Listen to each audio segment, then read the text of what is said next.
Bien, formalmente entonces, buenas tardes. Parece que no se van a unir más, como el aviso de que empezamos clase fue un poco tarde. Disculpen, acabo de comer. Es que se me traslocó el tiempo. En el día de hoy tenemos como propósito un poquito, no vamos a durar mucho, porque lo que yo quiero fundamentalmente es que ustedes expresen las dudas, las inquietudes que tienen con esta unidad. Como la semana pasada vimos vimos un sondeo de qué trataba la unidad número 2, que tenía como propósito que ustedes manejen, aprendan a manejar un poco lo que son las técnicas y los instrumentos de evaluación que ustedes van a usar cuando ya estén en su desempeño docente. Entonces, como esa es el propósito, la aspiración, y ya ustedes empezaron a trabajar, a ver cada uno de estos, pues que ustedes expresen eso. No obstante, vamos a dar un repasito de cuáles son las técnicas y cuáles los instrumentos que más se ajustan a lo que es el área de educación física. Entonces, dicho eso, pues de inmediato abran su micrófono, pidan sus turnos y entonces podrán expresar sus ideas, sus dudas, sus inquietudes. Así que es el que quiera iniciar, tiene la palabra. Bueno, si no, para que se animen un poquito, podemos ver, así como parte de lo que hicimos la semana pasada, cuáles son las técnicas y las estrategias de evaluación más comunes.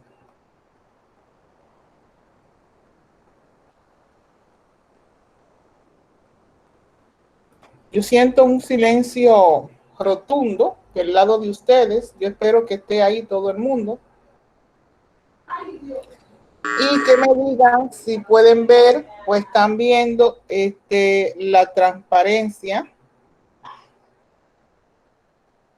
que puse, que estoy proyectando. Sí, se puede ver. Sí. Perfecto. Entonces, como vimos la semana pasada, las técnicas e instrumentos de evaluación van a ser esos recursos, esas acciones, procedimientos que hacemos para realizar el proceso de valoración de los aprendizajes. Las técnicas, conceptualizando técnica nada más, van a ser los procedimientos, la manera en cómo evaluamos, qué camino seguimos, qué pasos damos.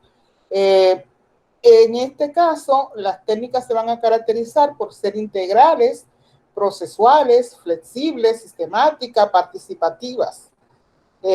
Y dentro de ellas, las más comunes o las que nosotros conocemos más son la observación, la entrevista, la encuesta, la valoración de las tareas y las pruebas. En esta presentación no vamos a hacer mucho hincapié con la encuesta porque posiblemente la podemos vincular con la entrevista y la podemos vincular con la prueba porque la encuesta generalmente usamos instrumentos, cuestionarios que elaboramos para consultar sobre algo. Entonces, lo que nos vamos a detener aquí un poquito más adelante es a ver lo de las tareas. ¿Cuáles son las tareas, los tipos de tareas más comunes que realizamos y ese tipo de cosas? Y entonces, ya vimos la semana pasada esta parte de que las técnicas e instrumentos de evaluación, sobre todo las técnicas, pueden ser formales o no formales o informales y semiformales. Entendiendo que formales es cuando tú haces una elaboración de las técnicas que vas a usar previamente. Por ejemplo, yo tengo la técnica de observación y previamente yo puedo hacer una guía o puedo hacer un cuestionario para tener claro qué preguntas yo voy a hacer, qué aspecto en el caso de la observación, y dije pregunta y observación, en el caso de la observación, qué aspecto yo voy a tomar en cuenta, qué cosas yo quiero ver, qué cosas yo voy a ver. Cuando no hago eso y lo dejo abierto y solo miro cualquier cosa, eventualidad que se manifieste, entonces ahí estamos hablando de estas técnicas informales o no formales. Y cuando la hacemos un poquito combinada entre formalidad y no formalidad, tú puedes tener un instrumento, pero se te ocurre hacer una observación o hacer una anotación, o si es una encuesta, una pregunta que no esté en la guía que tú tienes previamente elaborada, entonces estamos hablando de técnicas semiformales, como su nombre lo indica. En el caso de los instrumentos, son los medios, son los recursos, son las cuestiones concretas que utilizamos para evaluar. En el currículum dominicano no hay mucha diferenciación. Cuando tú vas a la parte de evaluación, no hay una diferenciación entre técnicas e instrumentos. Están unidos, pero aquí vamos a tratar de verlo un poquito como separado. ¿Qué instrumentos yo utilizo para evaluar?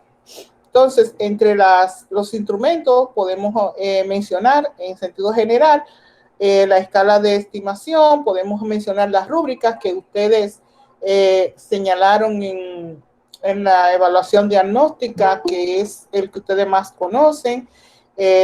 Aquí en esta clase generalmente trabajábamos los portafolios y por mucho tiempo se trabajaron los diarios reflexivos. Entonces, tenemos aquí un esquema.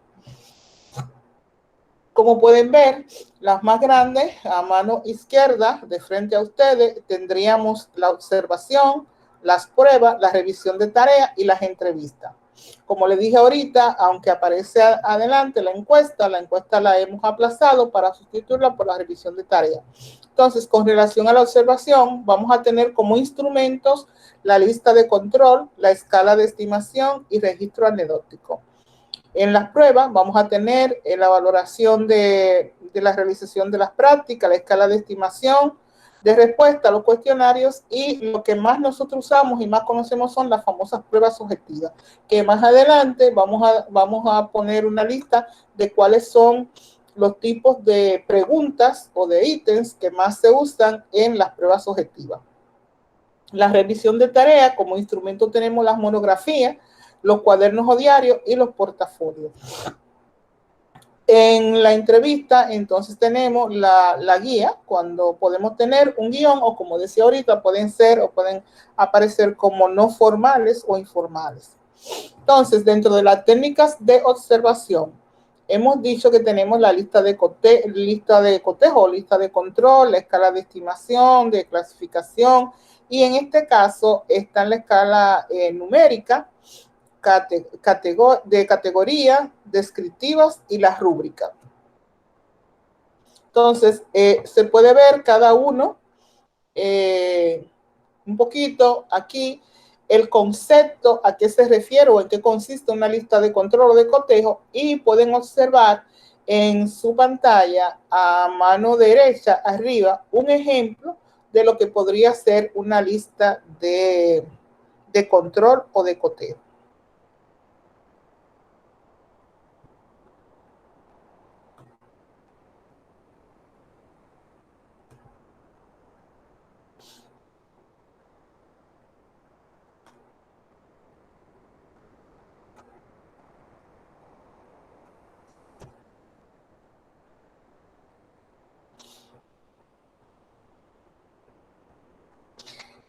Luego está la escala de estimación, y aquí tiene 4 variantes: numérica, categórica, descriptiva y rúbrica.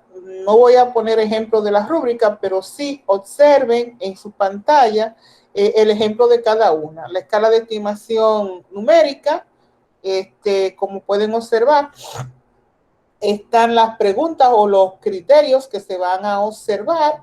y entonces hay una lista de valoraciones, número del 1 al 5, que según el estudiante lo tenga logrado cada uno, pues puede establecerse como esos niveles. Por ejemplo, si el estudiante se considera bueno jugando el baloncesto, puede, entonces, si entiende que es muy bueno, pues la valoración es de 5. Si es bueno, pues 4. Si es menos bueno, normal, 3. Y así sucesivamente. Cuando a los criterios le damos esa valoración numérica, entonces estamos hablando de escala de estimación numérica. Escala de activación de categoría o frecuencia, si lo hace siempre, habitual, a veces, nunca, y así por el estilo. Igual, en esta escala se puede hacer o se utiliza para hacer valoraciones grupales. En las anteriores, creo que pasé 2, hay que tener en cuenta a cada individuo, a cada persona individualmente. Y aquí tenemos entonces las escalas descriptivas, aquí tenemos a cada estudiante y entonces están los indicadores arriba, luego están las ponderaciones, si no a veces, de cómo el estudiante va logrando cada uno de los indicadores o criterios que aparecen en la parte de arriba. Eso lo pueden ustedes establecer ustedes, no tiene que ser uno, y de hecho lo que se aspira es que ustedes aprendan o hagan viendo los modelos, cada uno sus propias escalas de acuerdo a lo que ustedes seleccionen como contenido que van a trabajar y que aspiran que sus estudiantes aprendan. La rúbrica, aquí tenemos una, así rapidito, solo para que la recuerden tal vez, porque como ustedes señalaron, ya no tienen ustedes problema con eso. Para mí, dentro de lo que yo más uso un poco en mi clase, son los diarios reflexivos y los registros anecdóticos. Yo generalmente tiendo a hacer descripciones de cosas que se van dando en el desarrollo de la clase, a interpretar o a cuestionar por qué pasa o no pasa determinada conducta y cosas de esas. El registro diagnóstico es como mucho para nosotros, para uno mismo y hacer valoraciones posteriores. Y generalmente se puede hacer con la apreciación del grupo completo o se puede hacer dentro del grupo fijándose en 1 o 2 estudiantes. Generalmente están provocándose por alguna manifestación, alguna conducta que tenga uno, que tengan algunos estudiantes. ¿Qué le digo? Si se puede bien hacer para el grupo, también puede tener las puntualizaciones referidas a un estudiante en particular.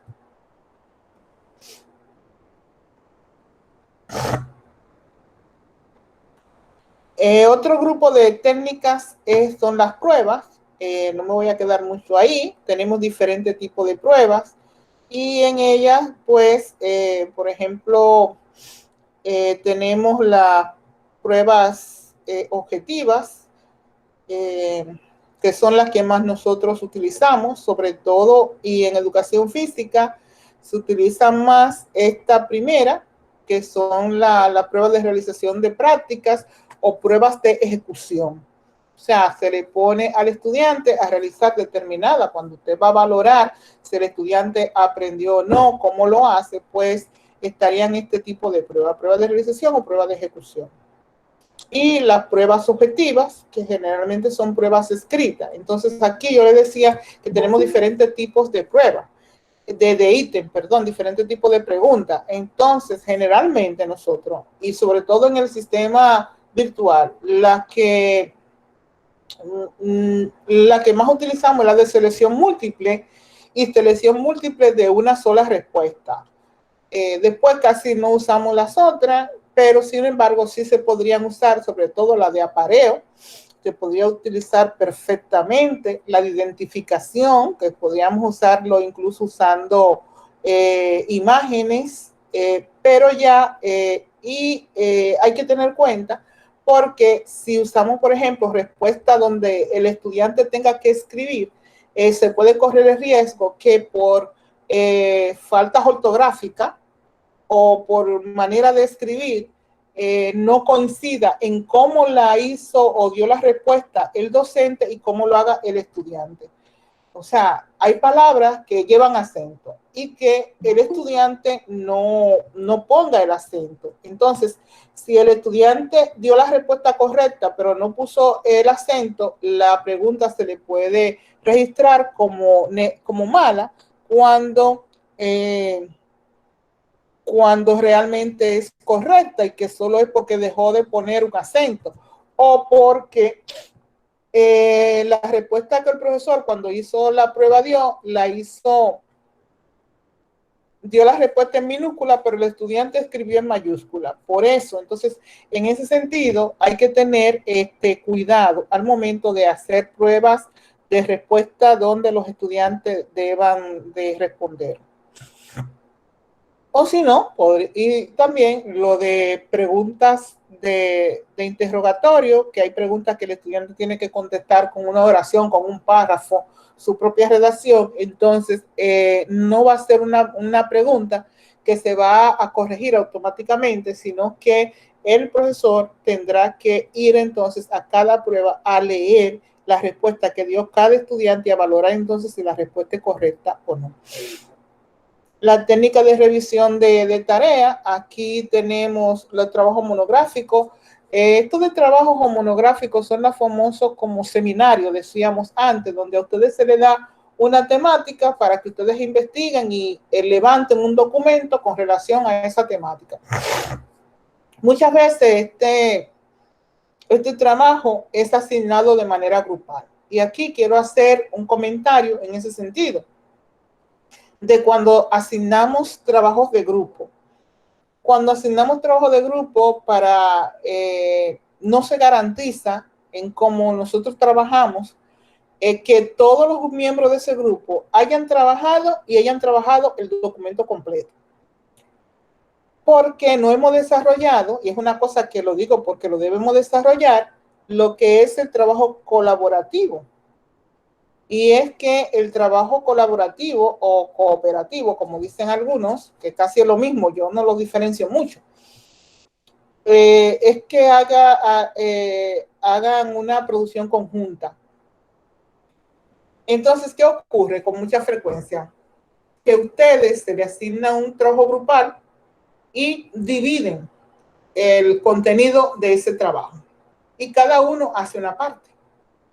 Al final le entregan al maestro un documento, pero si el maestro va a valorar esa producción y le pide información a una persona, es posible que la persona diga, pero es que a mí no me tocó esa parte, quien hizo esa parte fue fulano. Entonces, el trabajo colaborativo y cooperativo debe hacerse de manera tal que todos los miembros del grupo dominen, conozcan de cuál es el contenido general del trabajo que están generando. Entonces, yo personalmente, y lo comparto como experiencia, he tenido y pongo este tipo de trabajo, o ponía cuando era la clase presencial, este tipo de trabajo. Sobre todo yo asignaba una experiencia que era visitar el Museo Memorial de la Resistencia. Y a partir de ese trabajo, pues ese trabajo tenía una calificación. Pues como anécdota les cuento que yo tuve que cambiar y me llevó entonces a buscar alternativas.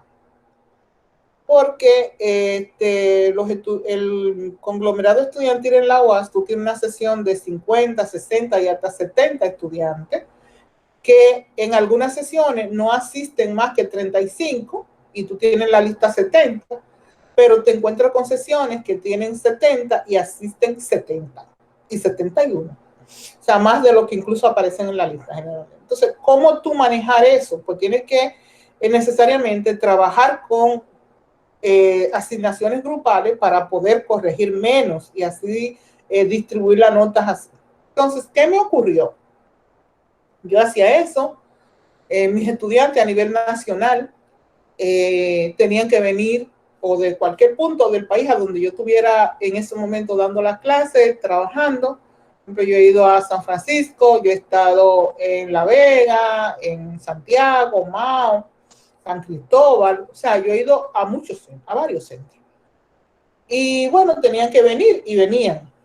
Y entonces resulta que yo al final hicieron el trabajo, hicieron y me entregaron un trabajo bellísimo, muy bien organizado, muy bien hecho, con las evidencias de que ellos habían venido a esto.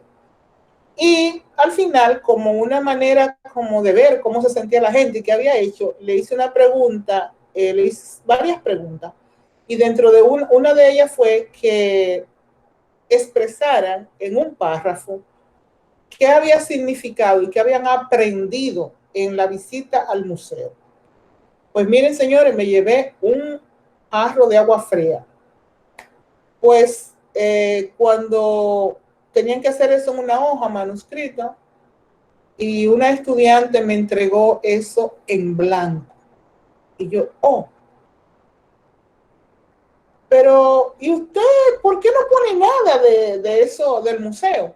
Dice, yo fui a eso, pero yo no aprendí nada. Pero ustedes me entregaron un trabajo de ese grupo y es uno de los trabajos mejores. Pero yo no. Entonces digo, eso indica que usted fue, su cuerpo fue, pero su cabeza no. Entonces, de ahí en adelante yo cambié la dinámica.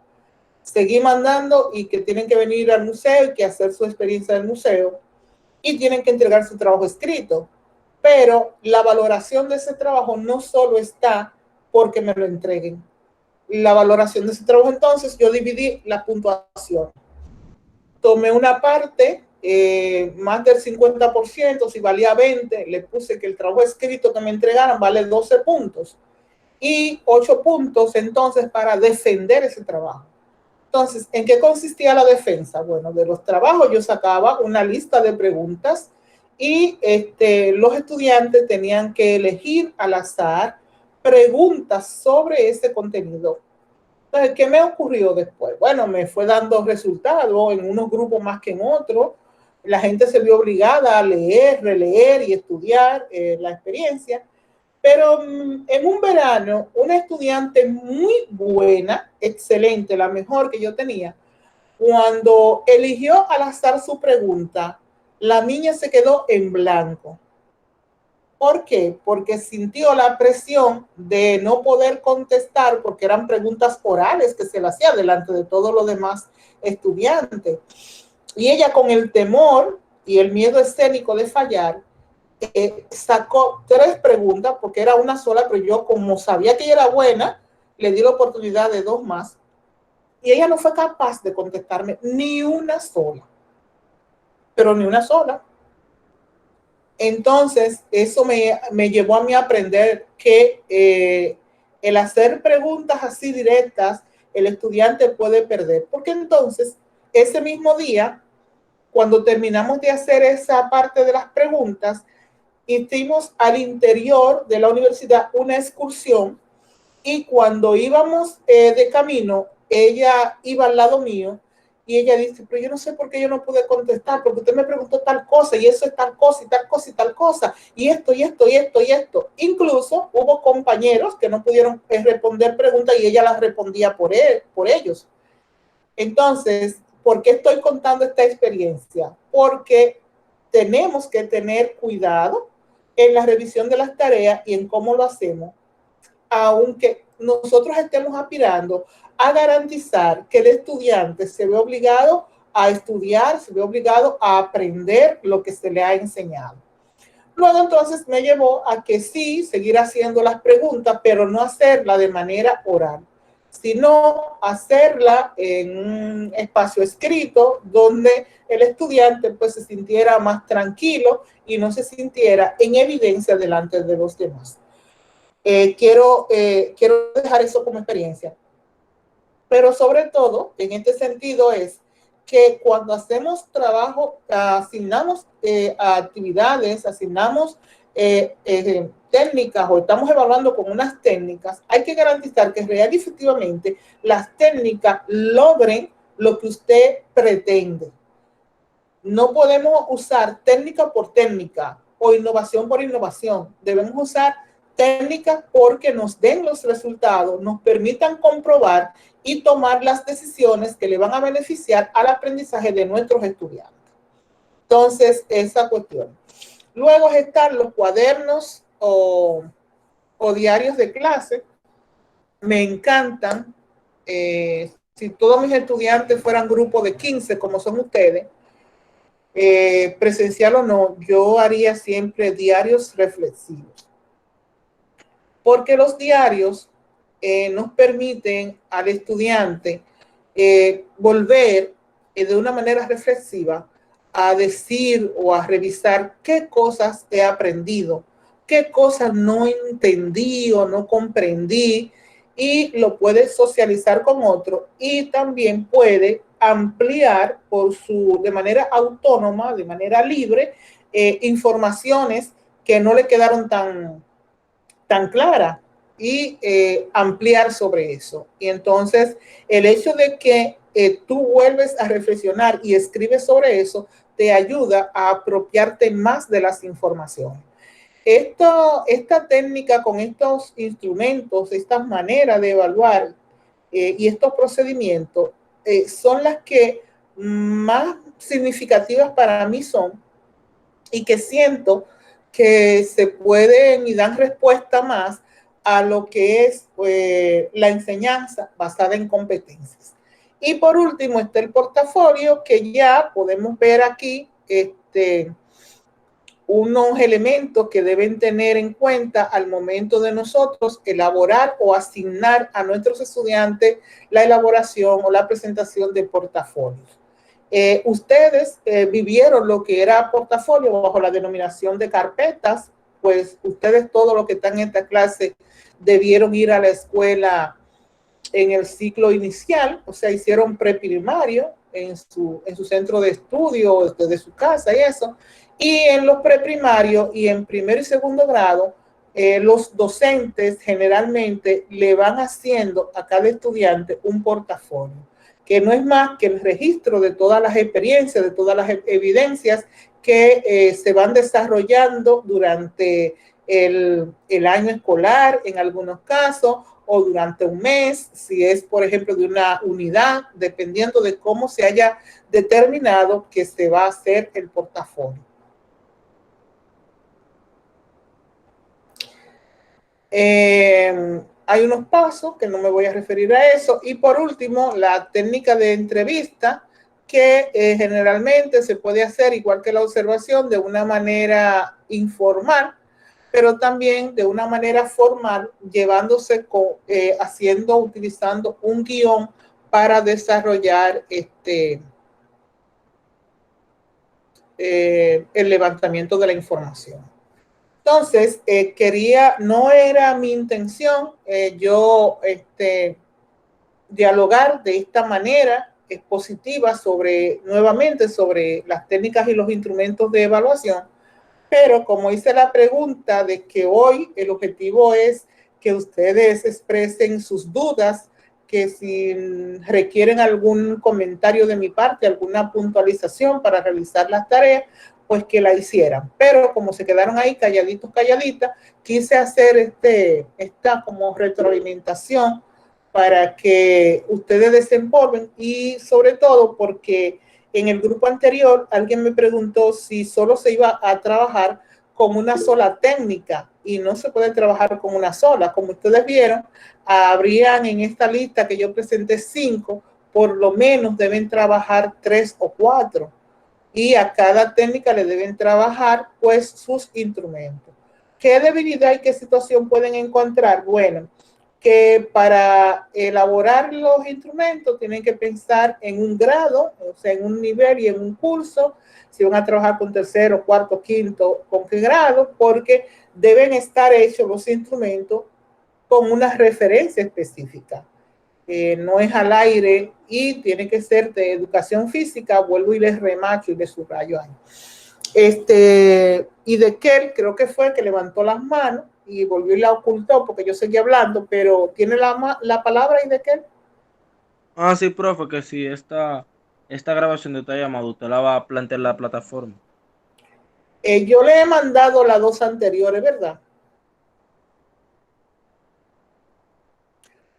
Yo la he subido a YouTube y le he mandado un link para que la vean.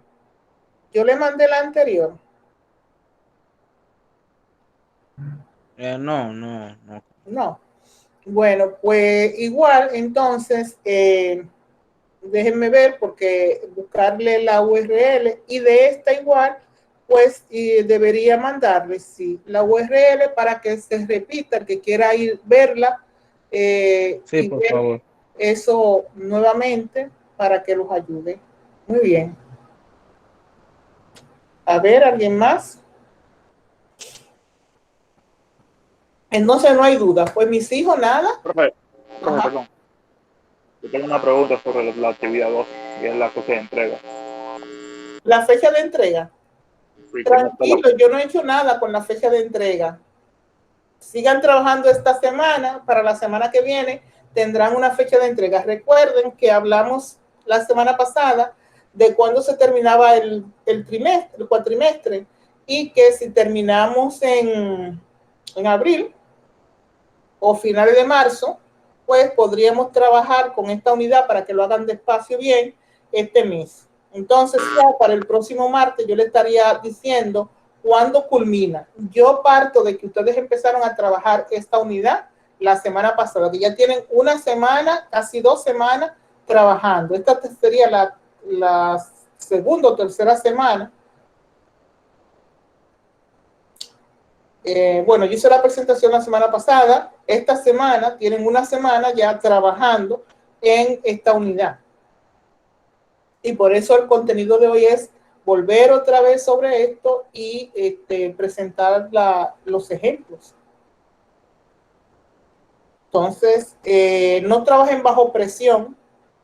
Traten de ir trabajando despacio, bien, dedicándole a cada clase el tiempo necesario. Yo sé que hay gente que anda con 9 asignaturas, que es una locura, pero hagan sus esfuercitos para que después, cuando yo le diga la semana que viene, miren, se termina el tiempo tal día, profesora, de un poquito más de tiempo. No, pero tenemos 2 semanas trabajando, tenemos 3 semanas trabajando. ¿De acuerdo? Y se lo hacen saber a los compañeros y compañeras que hoy no pudieron estar con nosotros. Yo llamo tarde, relativamente tarde al encuentro, porque no me da. Yo generalmente programo las clases para el cuatrimestre completo